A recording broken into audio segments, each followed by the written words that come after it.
Welcome to Dental Business RX. Practice success in 30 minutes or less. Thank you for calling ABC Dental. Do you formally track statistics for your practice? And by that I mean, do you do more than just look at the occasional day sheet or end of the month report or P&L or something like this?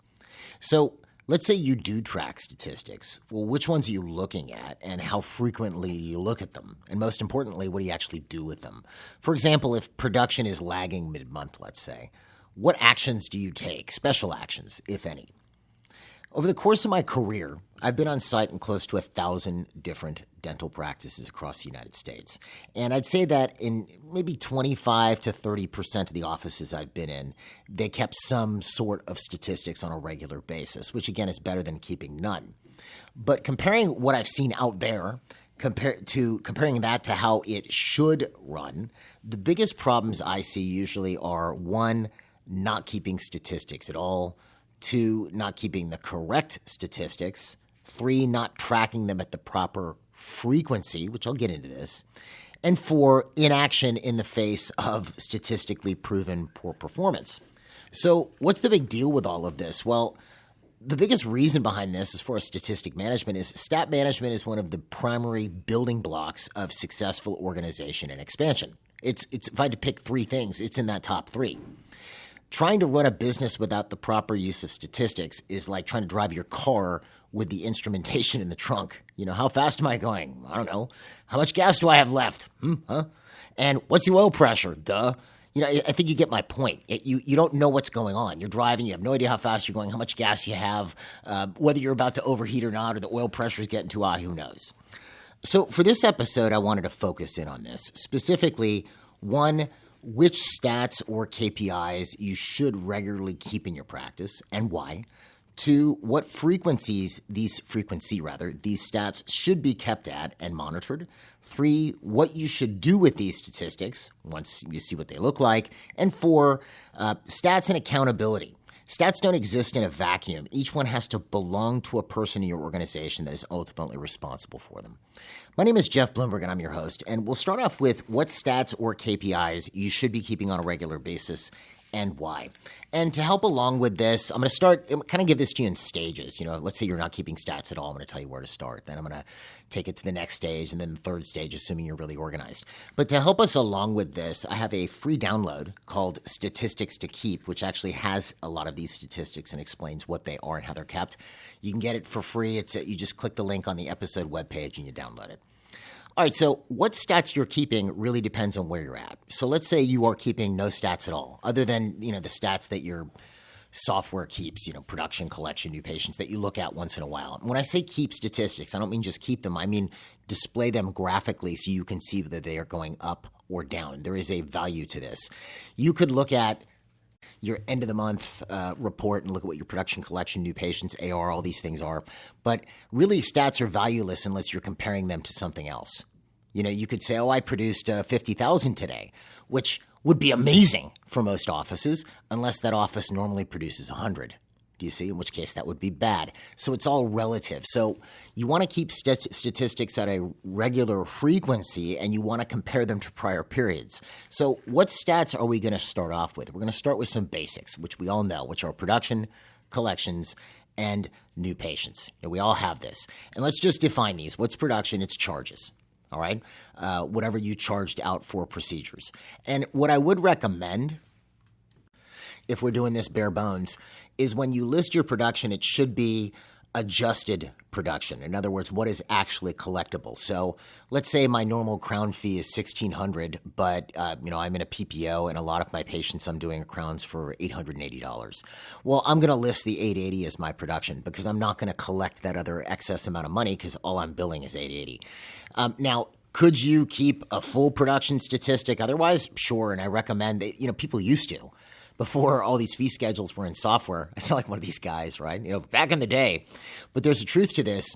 When PPOs started to gain a lot of ground in the 90s and early 2000s, not all softwares were set up to handle the different fee schedules that were out there. So what would happen is you'd have your normal fees, whatever those might be, and then you'd have to write off the difference. So you'd see, new clients come in and they'd have production of, 150,000 a month, and their collections would be 100.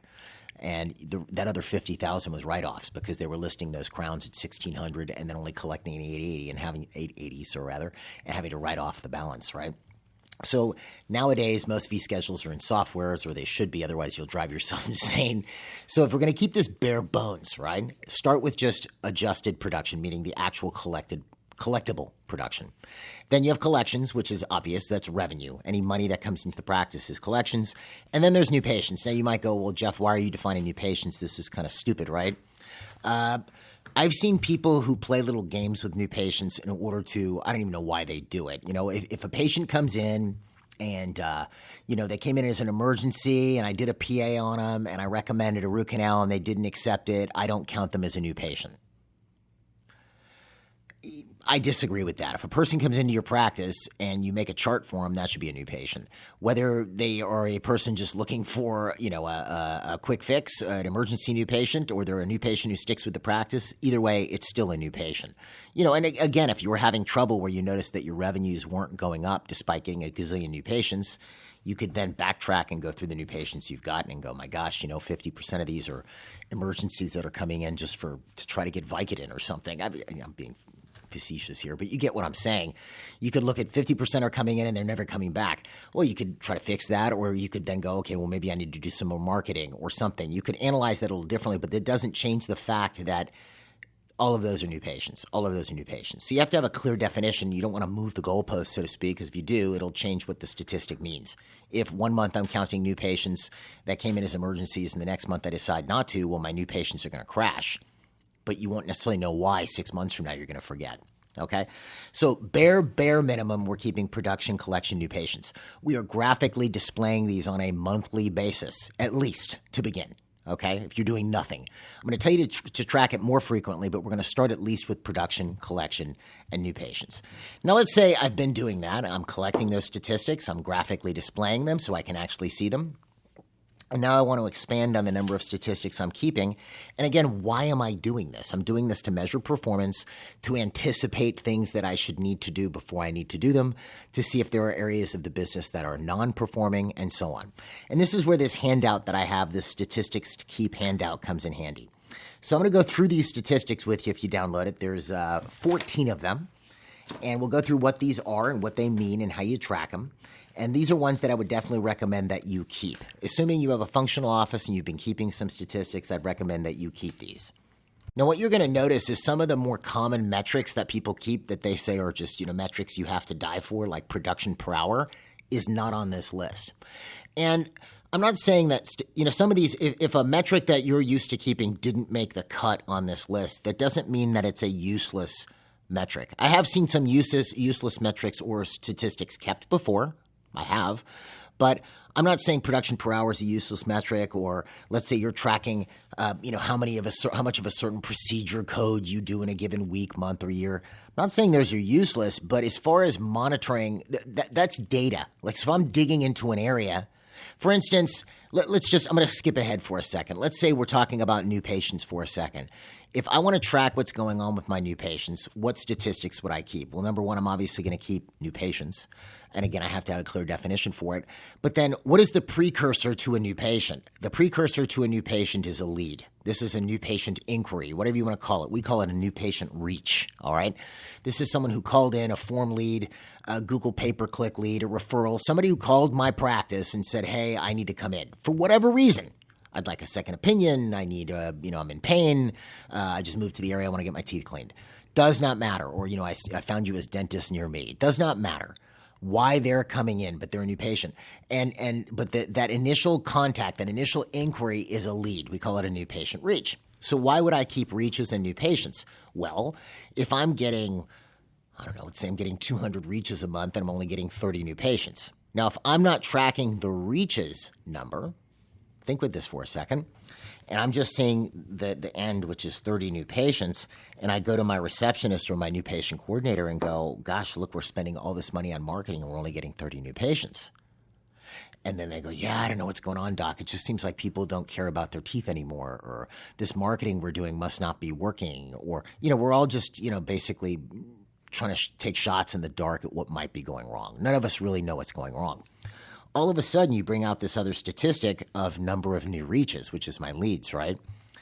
Let's say I have 200 leads and only 30 new patients, so my conversion rate is terrible. It's 15%. Well, at that point, we go, oh my gosh, we have a real problem where the marketing's doing its job. It's generated 200 leads. That's the only thing marketing can do. If you do an implant funnel, it's just going to get you an inquiry. If you have someone responds to a Google pay-per-click ad, it just gets you a phone call.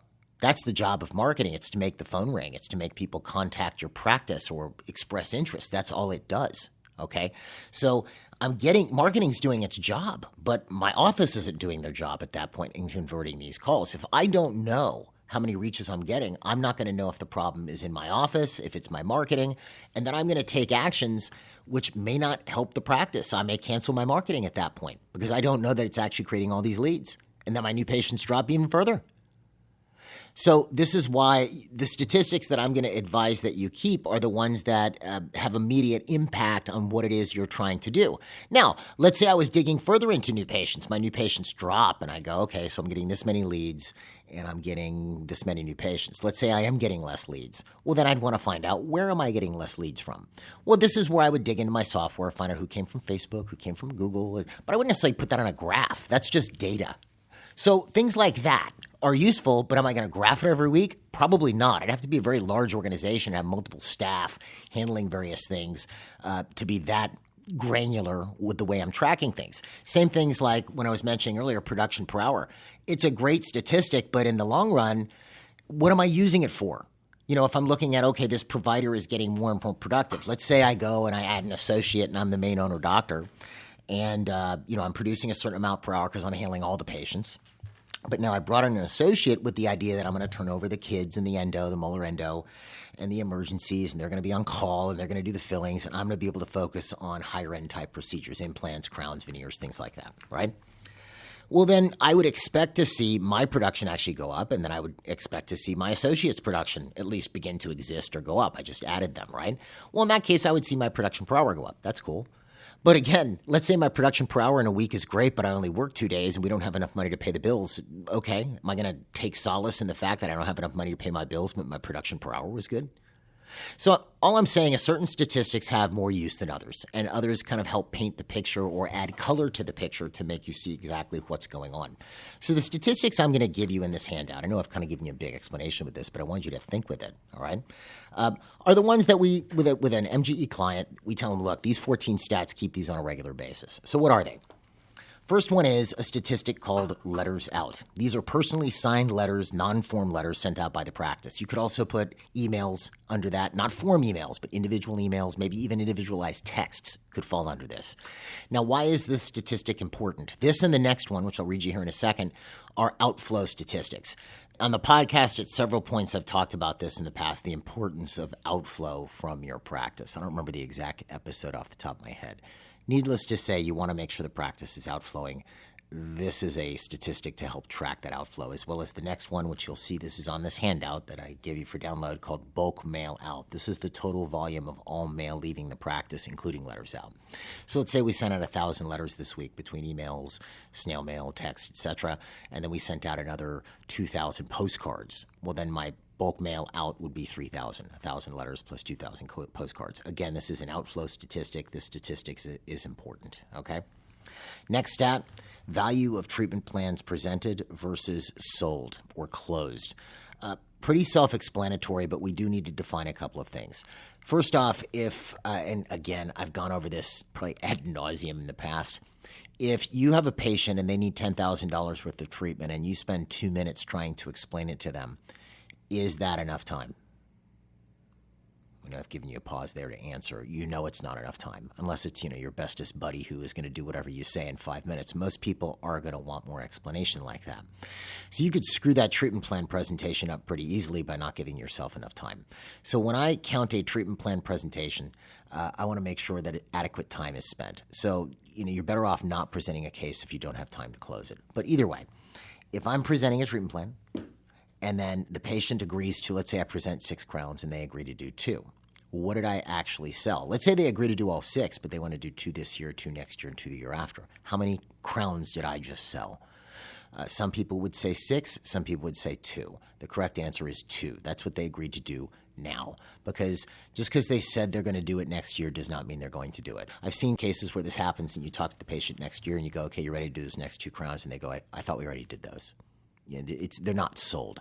So if you present a $10,000 treatment plan, patient accepts 2, it's $10,000 presented, $2,000 closed. Okay? And by accepts means they've agreed to, worked out financial arrangements for, and they're actually starting. That's accepted.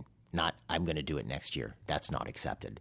So the use of this statistic is pretty obvious. The utility, if I'm presenting $300,000 worth of treatment that I've diagnosed validly, and I'm only getting $20,000 accepted, I have a sales problem. Now, I could say it's the patients and they're not qualified and they don't care about their teeth and blah, blah, but ultimately it comes back to I have a sales problem. I can't close these cases, all right? Next statistic is a sales statistic as well, which is number of consults. And this, you noticed I started talking about time a second ago.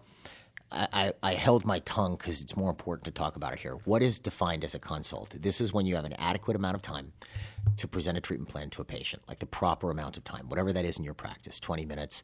It can be the same day, meaning you saw me today as a new patient and you have 20 minutes available to talk to me about this. That's a consult.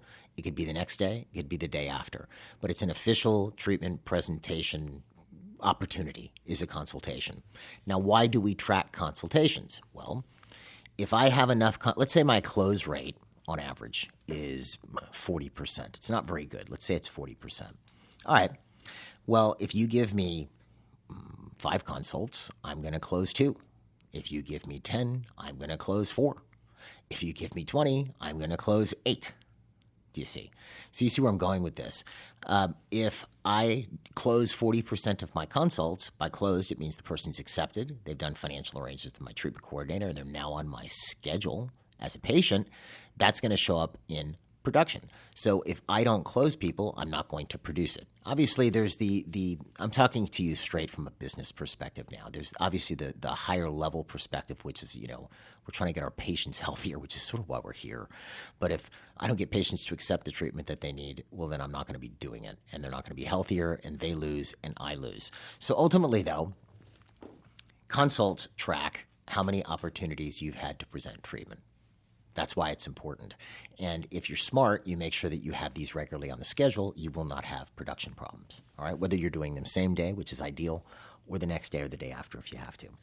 Next statistic is pretty obvious. We've talked about it, collections. This is total revenue.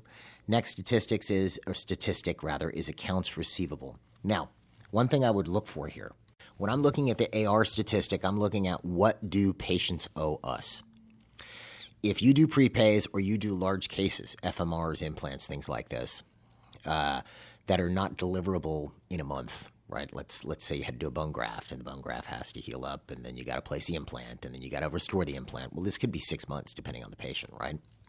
So I'm not doing that whole thing.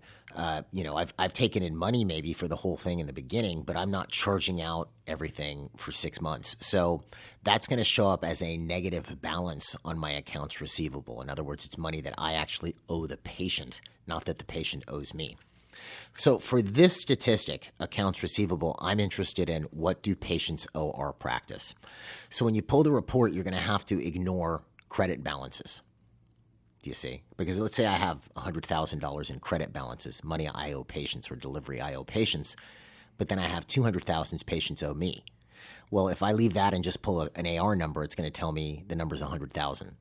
200 I'm owed, 100 I owe, balances out to 100 that's owed me. It's wrong. I'm actually owed 200,000.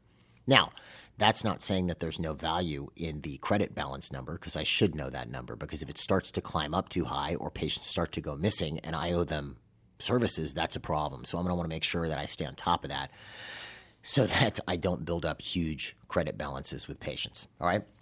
But for this number, we're looking at what do we owe patients, right? What do patients owe us? All right, next is production. We talked about that at length. Then we break production down a little bit. We have hygiene and doctor production. Now, look, this could be, let's say it's you, and 2 hygienists, right? Well, then you might have a statistic for each hygienist and a statistic for hygiene production in general. Depends on however you want to do it. If there's more than one doctor, you could have total doctor production, and then you could have it broken down by provider, up to you, however you want to do it. This is just a one doc, one hygienist, simple. Doctor production is doctor production. That doctor's production is doctor production, and then hygienist production is hygiene production. So it's pretty simple. And, I get asked, should I allow the hygienist to count the periodic oral exam on their production? Some offices do, some offices don't. I don't really have an opinion on this. I know that's kind of a cop-out, right? But not really. The key is consistency. Let's say I'm counting the number of staff, and that number is important, which there is a point where we're going to get into that later. Let's say one of the numbers I'm keeping is how many staff I have, and I'm counting myself as the owner doctor in there. All right, so let's say I have 9 staff plus me is 10 people. So we're using that multiplier of 10 every week, or a month. 10 staff, 10 staff, 10 staff. Then the next month I decide, you know what? I'm not a staff member. I'm an owner. I'm not going to count myself anymore. It's 9 staff.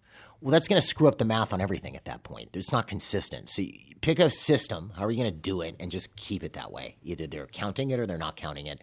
And that's how you graph it, and it becomes real simple. Okay? All right, then we get to a couple of interesting statistics here, and one of which I've spoken about before. One is not that big of a deal, and another one that has to do with this staff thing I was just talking about. Next statistic is number of recall appointments kept. Now, you'll notice I didn't say number of hygiene appointments, because let's look at the average hygiene schedule. It's going to have recall appointments on it. They might be doing sealants on kids. They might be doing scaling and root planning. They might have new patients on there for new patient initials, where they're doing the probing and the scans and the x-rays and all that type of jazz. And then the doctor comes into the op and does an exam. So all of those are what's on the hygiene schedule. In this particular statistic, we're just looking at number of actual recalls. This is our retention statistic. This is our practice health statistic. I can't overstate how important this statistic is, because this tells you whether your practice is growing, staying the same, or contracting. If you've been in business for years, this number should be continuously going up, because the more patients you add to the practice, the more that should be continuing to come back on 3, 4, and 6 month recalls. So yeah, you can count perio maintenance as a recall appointment, whatever. But think about it: for every 10 new patients you add, you should be adding 20 recall appointments per year. So if you get 30 new patients a month, that should be 60 recall appointments at minimum per year. That's assuming they just need 6 month recalls. So this tells you whether your practice is growing or shrinking. So this is an important statistic to keep.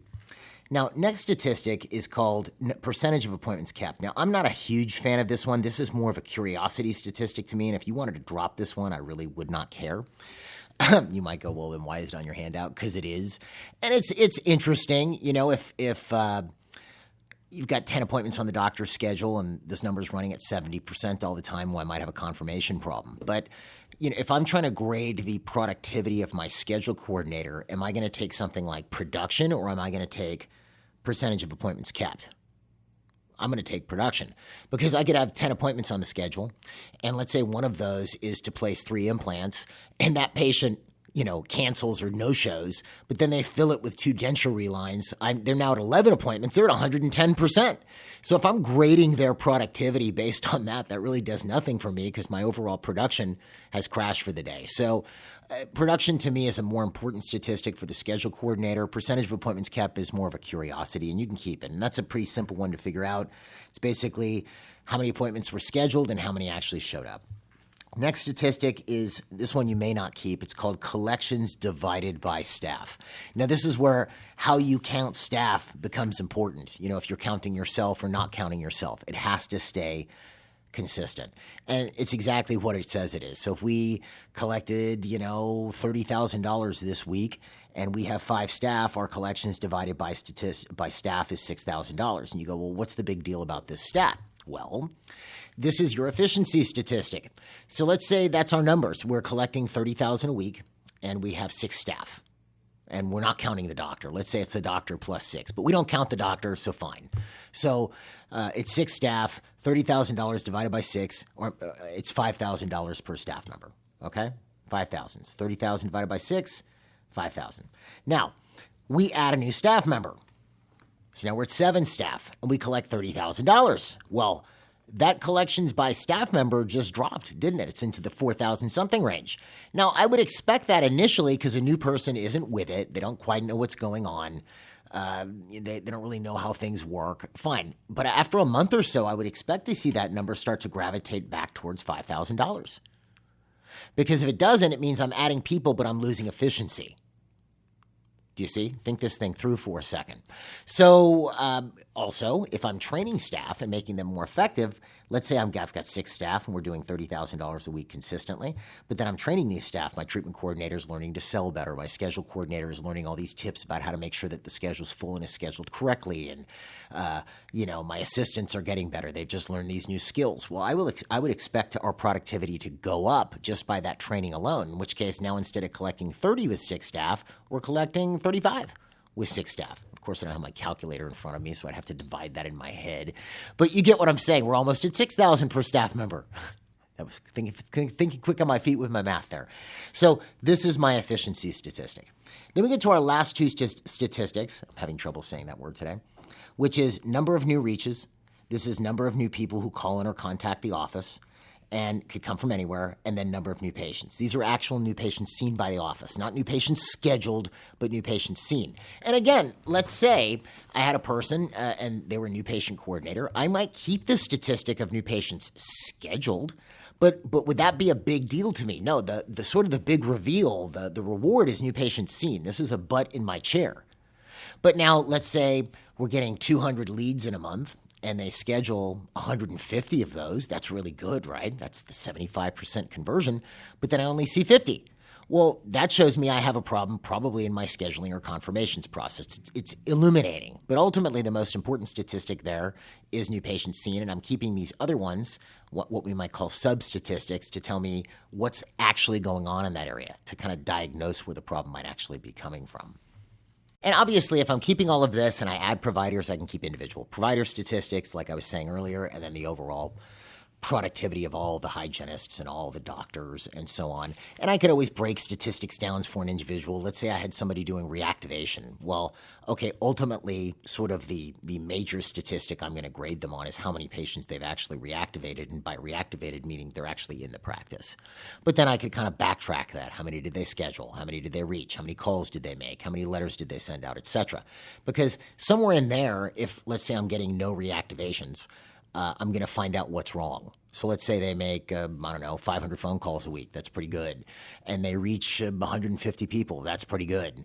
And they don't schedule anybody. All right, well, we have a problem. So I have to figure that out. I got to debug that. Or let's say they reach 150 people, they schedule 100 and nobody shows up. Okay, well, there's something wrong with the way they schedule people, or their confirmation process is bad.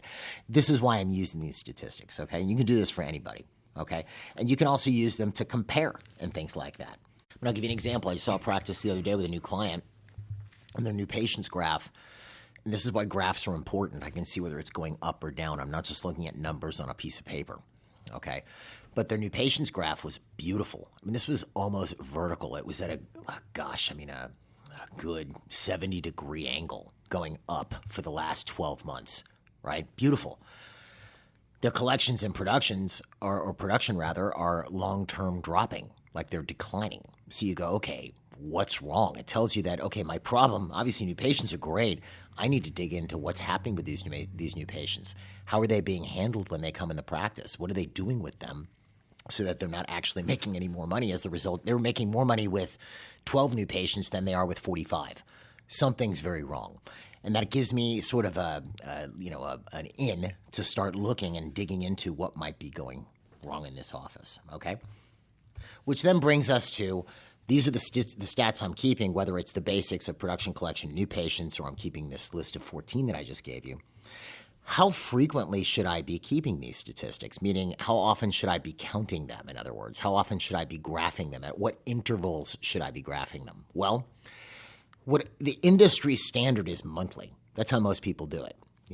My production goal for this month is 200, and so that's what I want to do. And at the end of the month, I did 150, right? There's no, the problem with doing it on a monthly basis is it's not a frequent enough interval to actually bring about a bettered scene.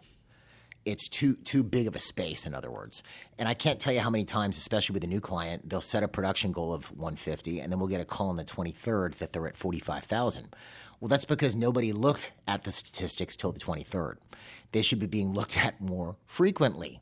We recommend weekly. You minimally want to graph your statistics weekly. That's a good enough interval to where if something's going wrong, you have time to do something about it. So let's say your goal was 150,000 to collect this month. You're working 4 weeks, so that's about 37.5 per week that you need to collect. Well, after week 1, you're at, 16. You're way behind the 8 ball. You need to take specialized action to get yourself back on track. If you didn't look at that graph after week 1 and you didn't look until the 20th, you're already way far gone and it's almost impossible to recover the month. It's almost like if you're growing plants, you have to water them at certain intervals and, prune them at certain intervals. If you're watering them once a month, they may be dead. You have to water them maybe every other day. So in your case, when you're managing your practice, you're going to want to look at statistics weekly. You can still keep your monthly stats. There's no reason not to, though. What did I produce this month? What did I collect this month, etc.? You're just not going to use monthly stats to manage on a day-to-day basis. You're going to use weekly. And you can even take it a step further. If I've got a goal of 150 for the month, which means I need to do 40,000 this week, let's say. I'm going to look at where I'm at daily. I'm working 4 days. Okay, good. Monday, we only collected 5,000. Okay, guys, we need to catch up. Let's make sure we do 15 to 20 today. How can we do that? Well, we got these new patients coming in. We have that patient that you had talked to last week that said they had to talk to their wife. Well, let's get them back in with their wife. We can talk to them again. Okay, great. We collected 15. We're back on track. Do you see? If you're looking at them daily and graphing them weekly, that's a frequent enough interval in order to take action before you have a disaster on your hands. And look, as far as what actions you would take, that can get even more specific. And this is where training comes in. Obviously, this is a podcast, and I'm supposed to do this in 30 minutes or less, which I've already screwed up this episode. But this is what we get into on the MGE Power Program when we have courses like Managing by Statistics or things like this. This is where we go into that. I'll put a link to that, the MGE Power Program, on the episode webpage. But it definitely, you're using statistics to tell you what to do. So your statistic is doing X, which means you should be doing Y. It becomes that simple if you know how to manage by statistics. All right, which brings us to this last point, which is individual accountability. Now, I've seen this frame of mind occur. Like, let's say you have a new patient coordinator, and you're asking them for their statistics. And they go, okay, well, we've had this many new reaches, and we've had this many new patients. And it's almost like they're doing you a favor by giving you the number. Or you ask your schedule coordinator, what's the production? Oh, it's 15,000. Like, it doesn't involve them. It's just, oh, yeah, I kept this number for you, office manager or doctor. No, statistics belong to a person. They have to be accountable for them. If I'm your schedule coordinator and my statistic is production, that means I'm in charge of production. If it's up, that's me. If it's down, that's me. I own that statistic, and I report it to you as the manager so that you know exactly where we're at. Same thing with collections or closes or whatever statistic I may have based on my job in the practice. If I'm new patient coordinator, it's probably number of new patients. And you expect me to take actions in order to fix them. And this is where staff training comes in handy, or with a treatment coordinator, for example, teaching them to close. Or if, let's say, you have the doctor and they have a sales problem. This is, things like the MGE Communication and Sales Seminars. This is my second shameless plug. I'm doing pretty good. I'll put a link to that on the episode webpage. But this is where if you're not getting the remedies that you want for a statistic, assuming the person knows how to handle it, you should see them actually taking action in order to fix it. Not just, oh yeah, the production's terrible and that's not my problem, even though I'm the schedule coordinator. No, that belongs to me. That's how you actually rate my ability to do the job. I own that statistic, you see? So that is one of the bigger things that I see missing is people report statistics as if they have nothing to do with them. It's actually kind of funny to see. I've seen this when I go into a practice and it's like they're giving the office manager a number to do them a favor. No, that stat belongs to them. Now, in many cases, just giving somebody a statistic and graphing it and them seeing it go up or down is enough for them to want to take some kind of action, believe it or not. So, if I'm your schedule coordinator and I see my production going down, I'm going to try and take action to fix that. Maybe I don't know what to do and I need your help as the office manager to sort of give me some guidance while I get trained on what to do about it. And that's fine. That's all part of bringing employees up the line. But ultimately, I have to know that I own that. This is extremely, extremely important. If nobody owns the statistic, it's sort of like we're just watching a car crash happen as opposed to somebody veering the car out of the way so that it does not crash. Anyway, a lot on statistics there, but I wanted to give you some basics because these are things that you can start using to not just, production, collection, and new patients. Again, graphing it is better than nothing, but knowing these stats that come before those, like the consults and treatment plans presentation and accepted, or new reaches before new patients, etc. These give you an idea of the things that lead up to that final statistic. And if you track those as well, you can kind of see where your problems might actually be. You can grade who's actually productive and who's not, and make the best choices for your business, which is really what this is all about. Yeah? So there you have it. Again, I could make multiple courses out of this, and we have lots of courses on the MGE Power Program for it, but this is a start. Don't forget to download that form, the statistics to keep from the episode webpage. I do hope this helps. If you want to find out more about MGE, you can find us online at mgeonline.com or call us, mgeonline.com, or call us at 800-640-1140. Otherwise, folks, have a great week, and we will see you at the next episode.